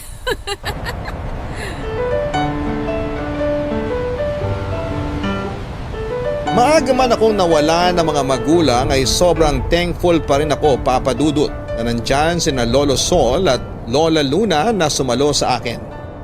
Ginabayan nila ako at tinulungang abutin ang mga pangarap ko. Gusto ko noon na bago pa man maubos ang oras nila sa mundong ito, ay makabawi man lamang ako sa kanila. Napapansin ko kasi na habang tumatanda sina Lolo Sol at Lola Luna, ay dumadami na rin ang mga nararamdaman nila sa katawan nila. Isang rason kung bakit mas pinili kong maging nurse ay para ako naman ang mag-alaga sa kanilang dalawa pagdating ng panahon. Pagsapit ng taong 2020 ay doon na po nagbago ang lahat. Sa hindi inaasahan ay nag-lockdown ang buong mundo at bilang frontliner ay nalayo ako kina Lolo Sol at Lola Luna. Inasiguro ang pinakamahabang panahon na hindi ko sila nakitang pareho. Mahigit 8 months rin akong nagstay sa quarantine para hindi ko sila mahawahan ng COVID-19. Mabuti na lamang at sinamahan sila ng pangalawa nilang anak na si Tito Victor. At kahit papaano ay nakahinga ako dahil may kasama sila sa kasagsagan ng pandemic. Yun nga lang papadudot sa hindi malamang dahilan ay biglang nahawahan noon ng virus si Lolo Sol. Halos bumagsak ang mundo ko noon noong nalaman ko mula kay Tito Victor na naka-quarantine noon sina Lolo Sol dahil nag-positive ito sa COVID-19. Mabuti na lamang at kakilala ko ang mga nurse na nagbabantay sa kanya. Akala ko noon ay mawawala na sa amin si Lolo Sol dahil karamihan sa mga senior na nahahawahan ng virus ay hindi na nakakaligtas. Pero palaban si Lolo Papadudut. Nilabanan niya ang sakit niya kahit na mag-isa lamang siya. Nakagagawa naman ako ng paraan noon para mabisita siya para kahit papaano ay malaman niyang hindi siya nag-iisa sa laban niya. Labis na nalungkot noon si Lola dahil sa nangyari kay Lolo. Gabi-gabi raw siya noong umiiyak. Matagal na panahon silang nagkahiwalay at dahil sa paghihiwalay nilang yon ay naapektuhan ang kalusugan ni Lola. Palagi raw siyang walang ganang kumain at lagi lamang daw siyang nakahiga at hindi lumalabas ng kwarto. Ayon kay Tito Victor ay natatakot daw si Lola noon dahil alam niyang simulat sa pool. Lagi na siyang namamatayan ng mahal sa buhay at hindi raw niya alam kung ano ang gagawin niya kapag kaming dalawa ni Lolo ay mapahamak ng dahil sa COVID. Halos 2 buwan ding nanatili sa ospital si Lolo bago siya nag-negative sa sakit. Milagro nga raw na nakaligtas siya sa COVID. Siguro ay dahil na rin sa pagmamahal niya kay Lola. Kaya siya lumaban. 2 linggo pa siyang nag-quarantine para masiguradong wala na siyang virus bago siya muling pinauwi sa bahay Papadudut.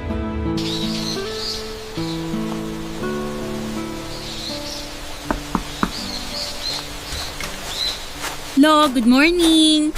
Oh, Apo, nandito ka pala. Mano po, kumusta na po kayo? Maayos naman na ako. Bakit ka nandito? Wala ka bang trabaho ngayon? Wala po. Ako po ang naglakad ng results nyo. Oh, ano raw ang sabi? Makakauwi na ba ako? Negative na po, Lo. Pwedeng-pwede na kayong makauwi. Mabuti naman. Isang araw pa talaga mababaliw na ako sa kwartong to. Wala na akong ibang ginawa kundi magmuni-muni buong araw Protocol po kasi Kailangan makasiguro na wala na talaga kayong virus bago kayo pauwiin. Kung paano ko ba kasi nakuha yung sakit na yan, hindi naman ako lumalabas. Yun nga po ang nakakatakot sa COVID Hindi natin alam kung paano natin nakukuha. Baka siguro yung mga groceries na naiuwi ni Tito Victor, pwedeng may droplets ng taong may sakit. Baka nabahing sila o umubo, tapos na-transfer sa mga bagay-bagay. Basta, huwag nyo na pong isipin yun. Ang mahalaga, magaling na kayo. Mabuti naman kung ganon. Ikaw ba? Maayos ka naman ba sa trabaho? Nakakapagod, nakakadrain, pero kailangan magtrabaho Halos 24 hours na kami nagtatrabaho sa dami ng mga apektado ng sakit na to. Mag-ingat ka. Inumin mo rin yung mga vitamins na ipinapainom sa akin. Ang sabi ng nurse na nagbabantay sa akin, lagi ka raw maghugas ng kamay. Opo, huwag po kayo mag-alala. Alagang-alaga naman po kami sa ospital. Kahit napagod kami, marami pong binibigay sa aming vitamins, alcohol at kung ano-ano pa. Kumakain ka naman ba? Parang pumayat ka. Kumakain naman po ako. Alagaan mo yung kalusugan mo. Sobrang hirap magkasakit. Opo. Ikaw ba ang maghahatid sa akin sa bahay? Hindi po, tinawagan ko na po si Tito Victor. Siya po ang magsusundo sa inyo. On the way na po siya. Yung lola mo, kasama ba siya sa magsusundo? Naku, hindi po. Mahirap palabasin si Lola ngayon. Baka siya pang sumunod na mahawaan. Basta po, kapag nakauwi na kayo, wag na muna kayong labas ng labas ha. Nag-aalala ako sa lola mong yun eh. Ang hirap daw pakainin. Matigas ang ulo. Namimiss na daw po kasi kayo eh. Araw-araw daw siyang nag-aalala sa kalagayan nyo. Hindi naman ako makatawag mula rito kasi ang hina ng signal. Oo nga po eh. Kaya bumawi na lang po kayo kay Lola pagka-uwi ninyo. Si Tito Victor po tumatawag. Sandali lang po ha. O sige, Hello Tito? Nandito na po kayo? Sige po, bababa na kami ni Lolo. Lo, nandito na yung sundo nyo. Ready na ba lahat ng gamit nyo? oo. Kaninang umaga pa nakaayos ang lahat. Sige, tara na po nang makauwi na kayo. Amin na po yan, ako na pong magbubuhat ng gamit ninyo. Salamat. Kumusta nyo na lang po ako kay Lola. Sabihin nyo sa kanya na kumain siya ng marami at mag-take din ng vitamins ha. Makakarating. Ikaw ba? Kailan ka makakauwi? Wala pa pong kasiguruhan eh. Ayoko rin naman pong pauwi-uwi galing sa ospital kasi mas lalong risky. Konting antay na lang po, malalampasan din natin to. Sana nga maawa na ang Diyos sa atin. Halika na po. O sige.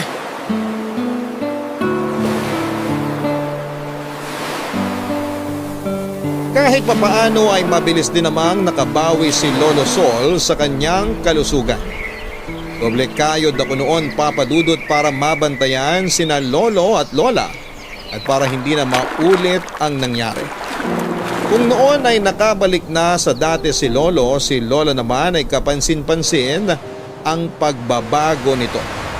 Bumaba ang timbang niya at nag-iba na ang pakikitungo niya sa mga tao. Para bang malaki ang naging epekto ng paghihiwalay nila ni Lolo dahil sa mga nangyari. Naging makakalimutin si Lola Luna, Papa Dudut, dahil siguro ilang buwan din siyang nanatili sa bahay at walang masyadong nakakausap.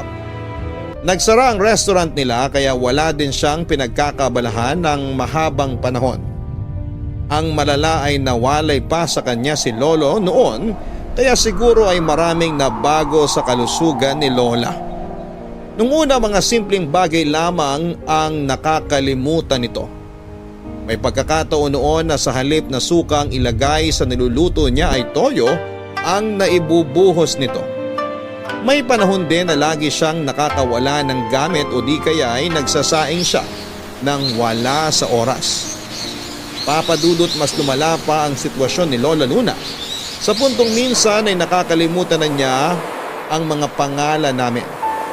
Akala namin noon ay humihina na ang memorya niya dahil tumatanda na ito, pero nung ipatingin namin siya sa doktor ay napag-alaman naming meron na pala siyang demensya. Si Lola, Papa Dudut. Sol! Sol, nasan ka? Tulungan niyo naman ako! Nasaan na ba kayo, Sol? Lola? Lola, nandito na po ako. Ano pong ginagawa niyo dito sa likod bahay? Tulungan mo ko. Hindi ko alam kung nasan yung bahay namin. Hindi ako makauwi. Nandito po kayo sa bahay, Lola. Hindi! Hindi ito yung bahay namin eh. Anong nangyari? Sino yung sumisigaw? Si Lola po. Sol, nandyan ka lang pala. Saan ka ba nagpunta? Kanina pa kita hinahanap. Mag-isa lang ako rito. Nandun ako sa harap ng bahay. May inaayos ako. Anong ginagawa mo rito sa likod? Hinahanap ko yung kubeta. Hindi ko alam kung nasaan. Lola, kung kailangan niyo po ng tulong, tawagin niyo po kami para masamahan ka namin. Nasa loob po yung CR. Samahan ko na po kayo. Ayokong pumasok dyan. Bakit po? Alam mo ba kung kaninong bahay yan? Baka mamaya magalit pa yung may-ari. Lola, bahay po natin to. Dito po kayo nakatira. Hindi ganitong bahay namin. Bahay natin to, Luna. Halika na sa loob. Ako na ang sasama sa'yo. Hindi natin to bahay. Bakit ba mas magaling pa kayo sa akin? Halika na, Sol. Umuwi na tayo. Lola, sa tingin niyo po, nasaan po ba kayo ngayon? Aba, malay ko. Nagising na lang ako na nandito ako. Nasaan na ba tayo? Nandito nga tayo sa bahay. Bahay mo to. Tayo ang nagpatayo nito. Hindi mo na ba maalala? Ako ba'y pinaglololoko mo, Sol? Paano tayo magkakabahay ng ganito kalaki? Mahirap lang tayo. Pinag-ipunan natin tong bahay na to. Tayo mismo ang nagpatayo nito para sa mga anak natin. Sandali. Nasaan na pala yung mga anak natin? Nasaan na si Amanda? Si Victor baka lumabas na naman yun ng bahay, ah? Lo, uminom na po ba siya ng gamot? Hindi pa. Mamaya pa dapat siya iinom. Lumalala na yata yung demensya ni Lola. Hindi na niya maalala na dito siya nakatira. Teka, sandali. Anong ginagawa mo, Luna? Iihi ako. Kanina pa ako naiihi eh. Huwag ka dyan. Nasa loob yung... Hayaan niyo na lang po. Ako na lang po maglilinis dito mamaya. La, okay na po ba? Kung tapos na kayo, pumasok na po tayo sa loob. Sino ba kasi ang may-ari ng bahay na to? Bakit tayo nandito? Bagong bahay ba to nila Patricia? Opo, bahay po nila to. Gusto niyo po bang tignan sa loob? O sige, nasan ba si Patricia? Gusto ko siya makausap. Luna, matagal nang patay si... No, hayaan mo na lang po. Sa mga ganitong sitwasyon, ang dapat nating gawin, sabayan na lang natin si Lola. Hindi natin malalabanan kung anong tumatakbo sa alaalan niya ngayon. Natatakot lang ako. Paano kung isang araw, hindi na rin niya ako maalala? Hayaan niyo po. Babalik din po ang mga alaala niya kapag nakainom na siya ng gamot niya. Ano la? Pasok na po tayo? O sige.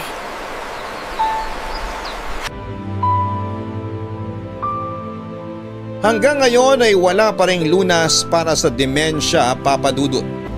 Pero may mga available naman pong mga gamot para makatulong sa sintomas nito. Simula noon ay nanirahan na si Tito Victor kasama ang pamilya nito sa bahay para mabantayan nila si Lola tuwing nasa trabaho ako. Tinuruan ko sila kung ano nga ba ang dapat gawin para hindi lumala ang sakit ni Lola. Kapag wala ako sa trabaho ay ginagawa ko naman ang lahat para matulungan si Lola na gawin ang dating routine niya sa araw-araw. Tulad ng pagwawali sa harapan ng bahay tuwing umaga at pakikinig ng barangay love stories tuwing tanghali. Sinasamahan ko rin siyang magluto at manood ng teleserye sa gabi. Minsan hinahayaan ko siyang magkwento tungkol sa nakaraan niya. Paborito niyang ibinabahagi sa akin ang mga araw na magkasama sila ni Lolo Sol. Naikwento rin niya sa akin ang first love niyang si Manuel at ang best friend niyang si Patricia na pareho nang sumakabilang buhay. Hindi rin siya iniwan ni Lolo Sol na laging nasa tabi niya saan man ito magpunta. Sa loob ng sumunod na 3 taon ay hindi na namin napigilan pa ang paglala ng sakit ni Lola. Pero kahit ganoon ay sinika pa rin namin siyang bigyan ng komportable, tahimik at masayang buhay, Papa Dudut. Papa Dudut, taong 2023 na siguro ang isa sa mga pinakamalalang taon para sa akin. Ang mga oras na ito ay hindi na makalabas ng kwarto si Lola. Hindi na niya kami kilala noon. Nakahiga na lamang siya sa kama at palagi nakatitig sa kisame ng kanyang kwarto. Nakasuot na siya noon ng diaper at araw-araw na siyang hinahainan ng pagkain sa kanyang silid. Kahit ganoon ay nanatili si Lolo Sol sa tabi ni Lola. Doon na sila mismo sa loob ng kwarto sabay na kumakain. Kahit na hindi siya maalala nito ay araw-araw na ikinekwento ni Lolo kay Lola kung paano ang naging buhay nila noong malakas pa sila. Para mabantayan ng maayos si Lola Luna ay isang helper ang kinuha ni Tito Victor para magbantay kay Lola 24/7. Busy na rin kasi siya noon dahil sinusubukan niyang isalba ang restaurant business nila Lola na nagsara noong pandemic. Papa Dudut, nakakadurog ng pusong makita na ang babaeng nagsilbing ina noong ako'y naulila ay hindi na katulad ng dati. Wala na ang dating mga ngiti sa mata ni Lola habang nakaharap sa kalan at nagluluto ng sangkaterbang ulam.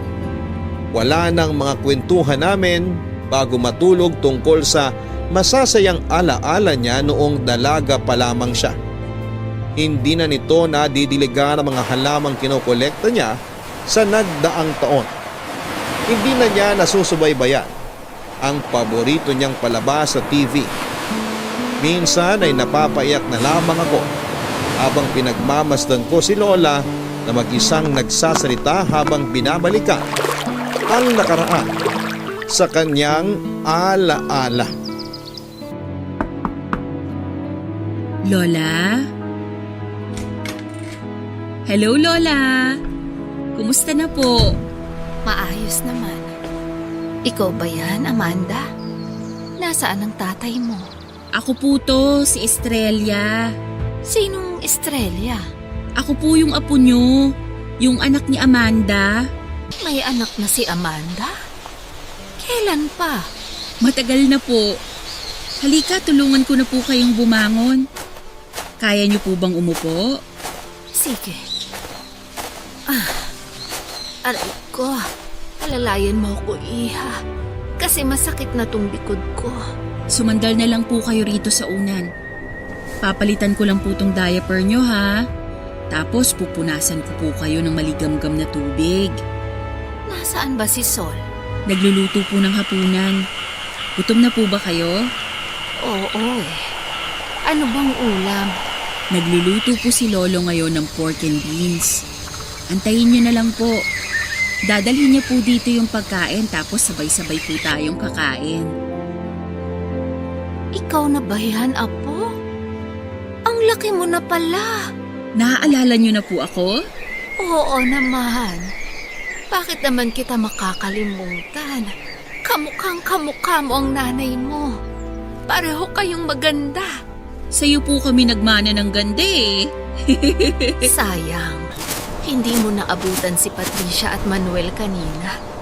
Naipakilala sana kita sa kanila. Sino po? Si Patricia, yung kaibigan ko. Tsaka si Manuel na manliligaw ko. Lola, si Patricia po at saka si Manuel, matagal na po silang patay. Anong pinagsasasabi mong bata ka? Matakot ka nga sa lumalabas dyan sa bunganga mo. Kumato ka sa kahoy at baka magkatotoo pa yan. Paano sila patay? Kausap ko lang sila kanina. Teka, nasaan na nga ba sila? Hindi man lang sila nagpaalam sa akin. Ano po bang pinag-uusapan niyo, Lola? Nangumusta lang sa akin si Patricia. Namimiss na daw niya ako eh. Hindi ko alam kung saan niya nagpunta. At ang tagal niyang hindi nagpakita sa akin. Mabuti naman po at maayos pa rin ang lagay nila ngayon. Oo, wala silang ipinagbago. Pareho sila ni Manuel na hindi tumanda. Nakakatuwa nga eh. Parang ngayon lang ulit kami nagkita-kita. Si Lolo Sol po ba? Naaalala niyo pa siya? Oo naman. Bakit ko siya makakalimutan? Asawa ko yun. Opo, tama po kayo. Asawa niyo po si Lolo Sol. Nasaan na nga ba siya? Gusto niyo po tawagin ko siya? Nandyan na po pala siya. Gutom na ba ang lahat? Nandito na ang pagkain. Saan ka ba nang galing? Kanina pa kita hinihintay rito. Dalian mo na makapunta na ako sa karinderya. Baka hinihintay na ako ng mga suki ko ron. O sige, kumain na tayo. Estrella, ihanda mo na tong pagkain ng lola mo. Sige po. Lo, ang saya ko ngayon. Alam niyo po kung bakit? Bakit? Kasi po, naalala na ako ni Lola. Tinawag niya akong apo. Mawala ka man sa isipan niya. Tsak ako na kailanman. Hinding-hindi ka mawawala sa puso ng lola mo. Halika na, kumain na tayo. Huwag ka nang umiyak dyan. Ay, iyakin mo rin ako eh.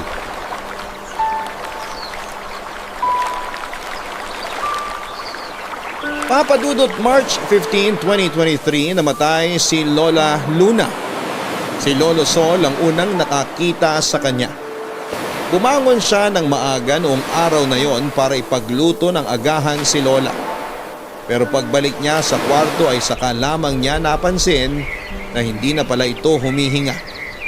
Namatay siya sa kanyang pagkakatulog, Papa Dudut. Tahimik, mapayapa at may ngiti sa kanyang mga labi. Naalala ko pa rin hanggang ngayon ang huling gabi na magkakasama kaming tatlo 8:00 na noong binibihisan ko si Lola. Bigla siyang naging madaldal at nagulat nga ako noon dahil bigla niya kaming naalala. Imbes na matulog ng maaga ay nakipagkwentuhan kami sa kanya dahil noon lamang ulit siya naging aktibo. Para nga siyang walang sakit noon, Papa Dudut. Nagbalik tanaw kami sa mga masasayang pangyayari sa buhay namin noon. Naikwento pa nga niya ang tungkol sa pag-amin niya noon kay Lolo Sol sa kasagsagan ng bagyo habang nasa bubungan sila ng isang bahay.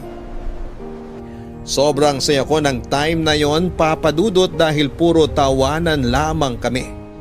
Ginamit ko ang chance na yon para magpasalamat sa kanya sa lahat ng sakripisyong ginawa niya para sa akin at sa nanay ko. Sinabi ko sa kanya na sobrang proud ako dahil inabot niya ang mga pangarap niya para sa sarili niya at sa kanyang pamilya. Pumikit siya ng gabing yon na masaya at may ngiti sa mga labi hanggang sa hindi na po siya dumilat, Papa Dudut.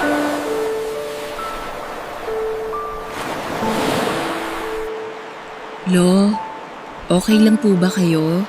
Oo, okay lang ako. Gusto niyo po bang umuwi na tayo para makapagpahinga na kayo? Dito na lang muna tayo sa sementeryo. Gusto ko munang samahan ng lola mo. Hindi po ba kayo napagod sa libing? Hindi ko pa ramdam ang pagod ngayon. Mas nangingibabaw pa rin yung sakit ng pagkawala ng lola mo eh. Alam ko po yung nararamdaman niyo, Lo. Ako man hirap pa rin akong tanggapin na wala na si Lola. Kung pwede lang sana na dito na ako tumira gagawin ko. Lo, Di ko pa kayang iwan ang lola mo, Australia. Nangako ako sa kanya eh. Sinabi ko sa kanya na di ko siya iiwan. never niyo naman po siyang iniwan eh. Simula noon hanggang ngayon, lagi kayong nasa tabi ni Lola. Hindi niyo siya pinabayaan. Pero kahit na, parang hindi ko alam. Paano ko nagagawin ngayon yung party ko bilang asawa niya kung wala na siya? Isipin na lang po natin na nasa masayang lugar na ngayon si Lola. Opo, masakit na wala na siya sa tabi natin. Pero hindi ba mas panatag na ang loob natin na nakakapagpahinga na siya? Na wala ng paghihirap? Mamimiss ko ang lola mo. Sobra. Ako rin po. Ang daya niya. Hindi man lang siya nagpaalam sa akin. Hindi man lang ako nakapagpaalam sa kanya. Parang kalahati ng pagkatao ko na wala nung namatay ang lola mo. Paano ko ngayon naharapin ang kinabukasan nang wala siya? Parang wala na akong rason pa na manatili rito. Lo, huwag niyo naman pong sabihin yan. Parang gusto ko na rin sumama sa kanya. Huwag naman po. Paano naman po ako? Mawawala na naman po ako ng magulang? Pasensya ka na. Hindi ko pa rin talaga matanggap eh. Naiintindihan ko po kayo. Nalulungkot lang ako na para bang unti-unti nang nabubura sa mundong to yung mga alaala namin. Yung mga kaibigan namin, kamag-anak, kakilala, isa-isa na silang nawawala. Yung panahon namin noon, napapalitan na ng bagong henerasyon. Nakakalungkot na wala na akong makausap tungkol sa masasayang nakaraan namin. Hanggang alaala na lang talaga ang lahat. Hindi po mabubura ang mga alaala ninyo ni Lola. Alam niyo po kung bakit? Kasi pinasa niyo na sa akin yung kwento niyong dalawa. Hindi ko man nasaksihan yung kabuuan ng pinagdaanan ninyo. Napakinggan ko naman ang magandang kwento niyong dalawa. At yung naging buhay niyo, makatitiyak kayong ipapasa ko rin to sa mga magiging anak ko. Na minsan, may isang dalaga at binatang pinagtagpo ng tadhana. Nagmahalan at bumuo ng isang masayang pamilya na siyang dahilan kung bakit kami nandirito ngayon. Maraming salamat, Apo. Ako po ang dapat na magpasalamat sa inyo, Lo. Dahil kayo ang nagsilbing inspirasyon ko sa buhay.